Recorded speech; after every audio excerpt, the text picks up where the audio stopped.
News Lahore से मैं हूं आरिफ मलिक। 21 अक्टूबर 2023 को नवाज शरीफ वतन वापस लौटते हैं। ये वापसी उनकी 4 साल बाद होती है।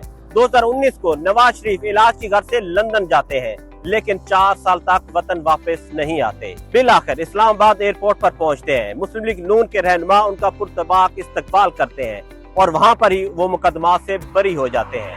कुछ ही देर बाद वो मीनार पाकिस्तान पहुंचते हैं। ये दिन 21 अक्टूबर का ही था जब नवाज शरीफ ने नया सियासी सफर शुरू किया और उसको नाम दिया उम्मीद पाकिस्तान का। नवाज शरीफ ने मीनार पाकिस्तान पर खिताब करते हुए कहा कि मैं इंतकाम लेने नहीं आया, बल्कि सबको साथ लेकर चलना चाहता हूँ।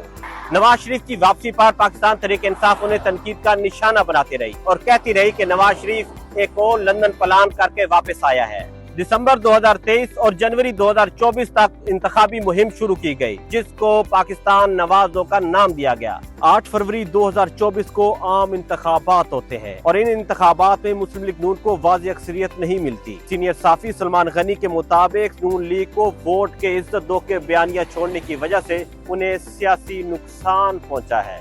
नवाज शरीफ चौथी बार वजीर आजम तो ना बन सके, लेकिन 28 मई 2024 को मुस्लिम लीग नून के दोबारा सदर मुंतखब हो जाते हैं। यही नहीं, नवाज शरीफ मार्च 2025 को ओल्ड हेरिटेज रिवाइवल अथॉरिटी के पैटर्न चीफ मुकर्रर हो जाते हैं। सीनियर साफी माजिद निजामी के मुताबिक नवाज शरीफ को एस्टेब्लिशमेंट के साथ हाथ मिलाने की वजह से उनकी सियासी जिद्दोजहद को नुकसान पहुंचा है। उनका नया सियासी सफर का मुस्तकबिल क्या होगा, ये तो वक्त ही बताएगा।